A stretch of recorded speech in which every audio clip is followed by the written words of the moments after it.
What is going on, YouTubeverse? John Stanek from Johnny Radio here, bringing you another Top 5 on this glorious Top 5 Friday. And guys, I'm so excited to be talking to you about a very special Top 5 today. I got this idea from a friend of mine's channel, Vinyl Richie, which if you haven't checked his channel out, you definitely should.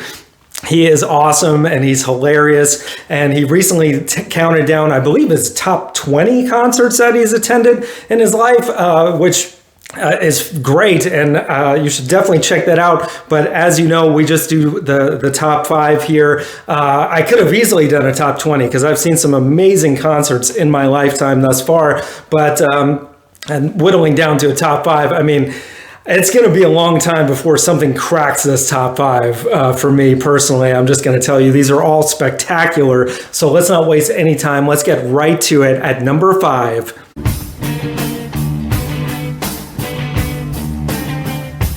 Jimmy Page and Robert Plant at the Omni in Atlanta in 1995. This was so amazing, and this was the first concert that I ever saw, which, I mean, that's setting the bar pretty high. I mean, I was already at this point, I was a teenager. I was already a huge Led Zeppelin fan, and when the Page and Plant Unleaded thing came out on MTV, I was so into it and loved the new versions of Kashmir with the Middle Eastern band, and they had all those guys with them at this concert, plus the whole string section. I mean, it was just unreal, them doing all the songs from that, plus more Zeppelin classics like Dancing Days. They even did a cover of Page and Coverdale's song Shake My Tree. Like, it was just, they did some deep cuts, and just, it was just stupendous, man. I still can just visualize,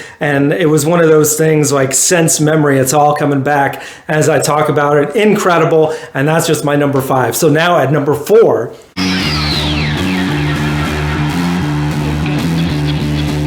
Radiohead at Stone Mountain, also in Georgia. This outdoor concert in 2001 from the Amnesiac tour blew my freaking mind, man. Like, I knew I was such a Radiohead disciple at that point, you know, loving everything. OK Computer being my favorite at that point, but, you know, love the Bends, Kid A, Amnesiac, obviously. And man, this was like an amazing concert that went on for like 3 hours. Every song was incredible. They ended the whole night, I think at the second encore at that point, with the Bends, which just was amazing. They did Pearly, the B-side that didn't quite make the cut for OK Computer, but for me is one of my favorite Radiohead songs.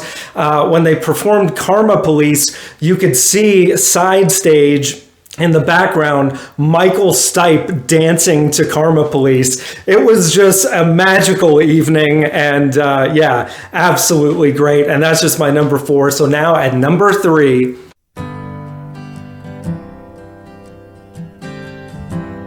Ray LaMontagne at the Fox Theater in 2009.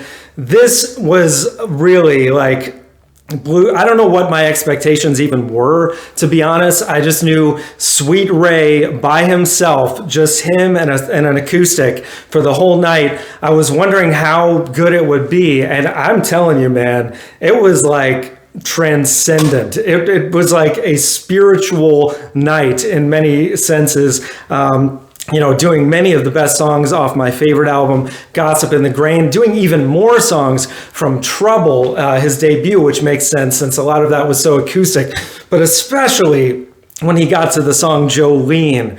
Oh my God, man. You could hear a pin drop in that place. It was so amazing. He opened with Be Here Now, which was like really magical. It's just, I can't imagine really another artist. You know, Damien Rice came close as well. I saw him solo acoustic on another occasion. But this, it was just on another level, man. It was one of those amazing nights. Nothing went wrong. Everything went right. You know what I'm talking about. And that's just my number 3. So now at number 2,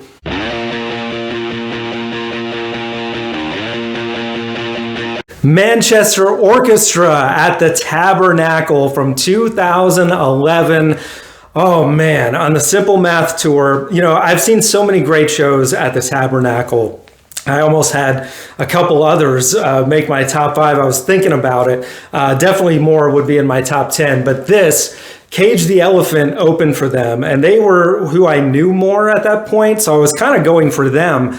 But Manchester, who I just knew a little bit of their music, blew me away, man. They were just, Andy Hull and company just blew the roof off that place. And it was, for me, it was like stuff I was going through at that time. It was just like, it hit me just at such an emotional level. When you have shows that happens, that was one of those nights. And instantly became a huge fan of the band. As you know, I've talked about them quite a bit here on this channel through the years, but man, with them doing songs like Pride, and really everything that they played off of Mean Everything to Nothing, which was most of the set, was just so much energy. And even when he did different versions of the songs that were stripped down, it gave it this new, just raw energy. And yeah, just something amazing about that night, and that's why it's so high on my list. So now at number 1,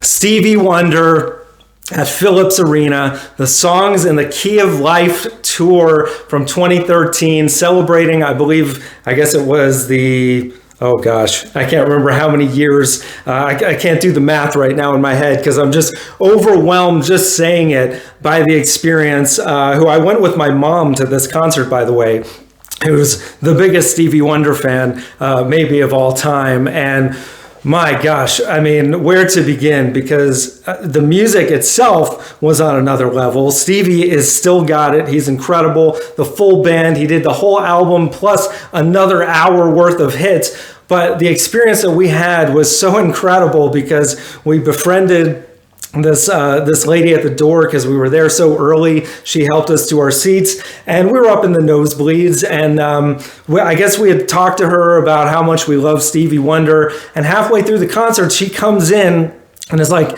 "Hey, get mom. And I'm like, what's going on? So we get up, and these people that had the opposite of nosebleed seats had decided to leave early and said, we want to give our tickets to somebody, the biggest Stevie Wonder fans that you know. And she thought of us, and then the rest of the night we were down very close and just enjoying the hell out of this show. It was just such an amazing night for so many different reasons, but especially that my mom got to enjoy it that much more. And we've even, I think I have a clip, I'll put a link at the end of the video where you can see us talking about the experience, because it was just truly an amazing night, and just everybody on their feet on Superstition by the end of the night. It was just like, Stevie Wonder is, he's a wonder. What can you say? So that is my top 5, guys. Everybody's got their own personal list. But yeah, for me, this is going to be hard to top. But let me know in the comments below what your top 5 would be. I'm sure you guys have seen a lot of amazing shows through the years. If you're so bold, leave me a top 10. And guys, as you know, we got top 5s every Friday, album reviews, so much more. Thank you for watching. And as always, Viva La Vinyl. So guys, thanks so much for watching. Please like, subscribe, and be sure to ring the bell for notifications so you can always see great quality content like you're seeing on the screen right now. Thank you so much for supporting Johnny Radio, and I'll see you soon.